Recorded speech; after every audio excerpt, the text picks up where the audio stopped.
Today I'm going to talk about a really new area of treatment called nodal oligorecurrent prostate cancer.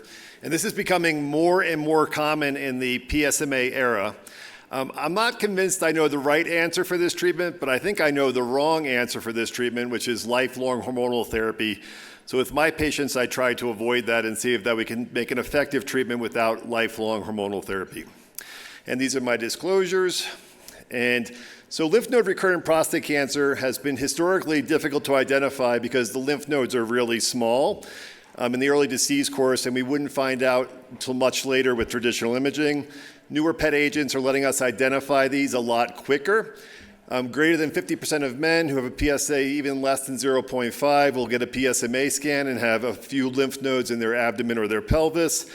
And so to me, how we're going to treat oligorecurrent nodal disease, I think, is going to become more and more important as time goes on.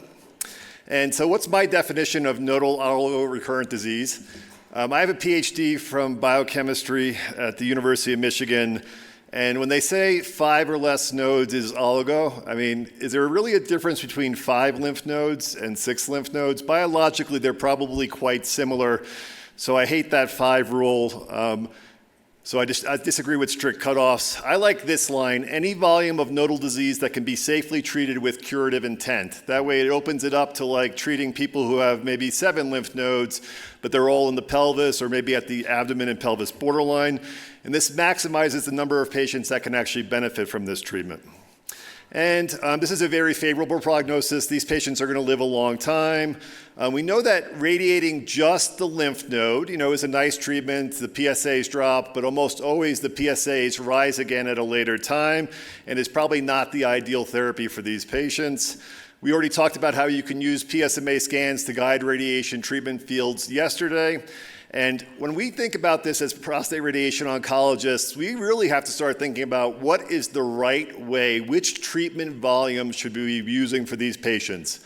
So involved node, we know that PSMA scans cannot detect small deposits of cancer. So if you treat just this one lymph node with very high doses of radiation, you're going to cure that lymph node, but unfortunately it's going to recur right next to it. So a lot of people have moved to involved site. I perfectly prefer involved field because I think it's something that we can treat with 5 large doses of radiation and treat relatively large margins around the involved node. If you're treating the whole pelvis and if you're extending it to the periaortics, this is something that has to be given really slowly because you have to deliver that radiation 5 days a week for 5 to 6 weeks because you're just treating too much bowel. So what we've found so far is that metastases-free survival is probably better if you treat the whole pelvis, but unfortunately, whenever you do larger field treatments, you also have increased toxicity. And this is a great study, a retrospective review from our European colleagues, and they found that the metastases-free survival was less with focal SBRT than using elective nodal radiation treatments, large volumes, if you had one lymph node, but if you had multiple lymph nodes, it probably didn't make a difference. But you have increased toxicity, both acute and late, if you treat larger treatment volumes. So is there some compromise that we can come to of treating larger treatment volumes than just the involved node without causing too much toxicity? And this is what we do at Georgetown. This is my rationale for involved field SBRT. PSMA scans are not sensitive enough to detect small nodes. So we use involved field, which generally, if there's a lymph node in the obturator, we treat all 3 pelvic areas. If there's a lymph node in the common iliacs, we treat both sides. And if there's a periaortic lymph node, we just treat the periaortic lymph nodes. And this is just an example of a case. We usually, because we're treating larger volumes, we can't give large doses of radiation. So we generally give like 27.5 gray and 5 fractions to the large area. And then we boost the involved nodes to something like 35 gray and 5 fractions. This is a very well-tolerated treatment. I've treated 75 people like this. They do get minor bowel issues or nausea, which usually resolves very quickly. And we haven't had any late, we've been doing this for like 3 years and we haven't had any grade 3 late toxicities.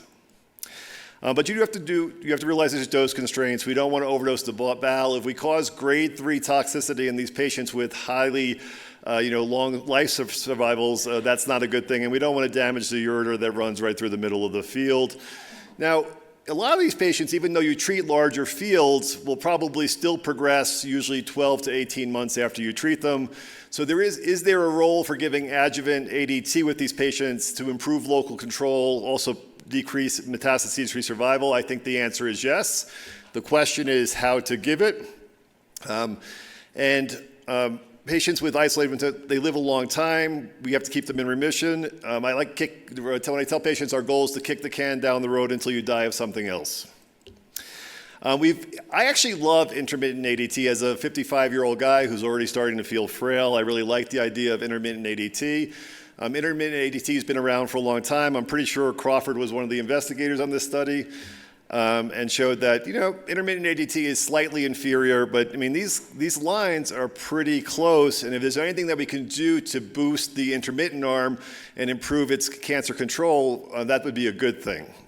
So what we do at Georgetown is we usually do upfront consolidative hormonal therapy. This gives us an early PSA response to ADC, and we know that's prognostic from the great work that was published in JCO in 2006.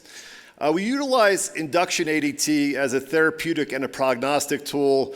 So we're not giving super high doses of radiation, so the hormonal therapy is a radiosensitizer that should make the radiation work better.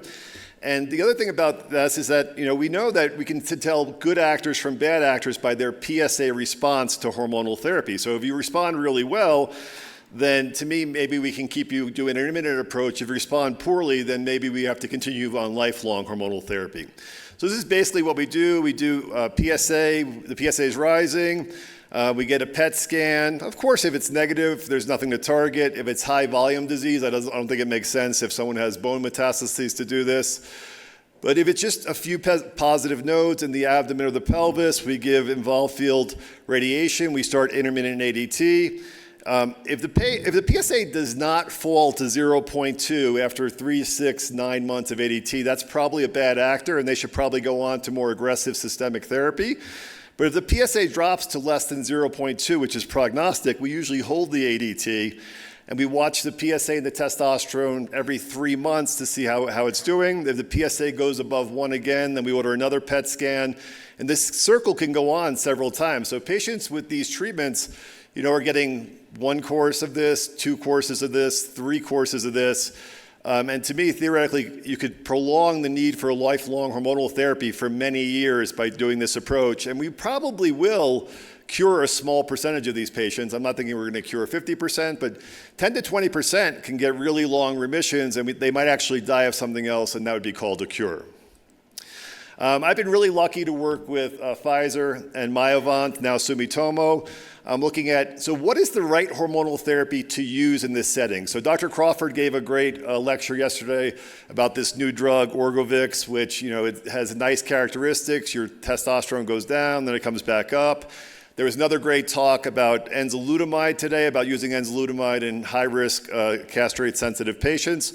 So there's going to be, in the future, there's going to be lots of options for these patients. And how are we going to choose what's best for which patient? So these hormonal therapies are going to vary in whether they're injections, whether they're pills, how often you give the injections, their adverse event profiles, whether a testosterone surge happens, its effect on sexual activity, speed of testosterone recovery, and the one that we commonly have the most problem with is out-of-pocket costs.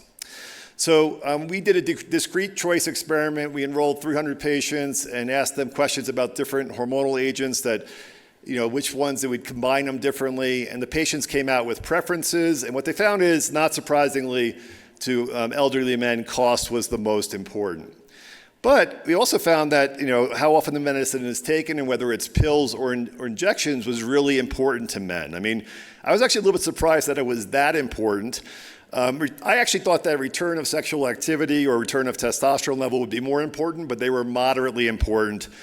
Risk of a heart attack, we did this, set it up as a 3% risk versus a 6% risk of a heart attack.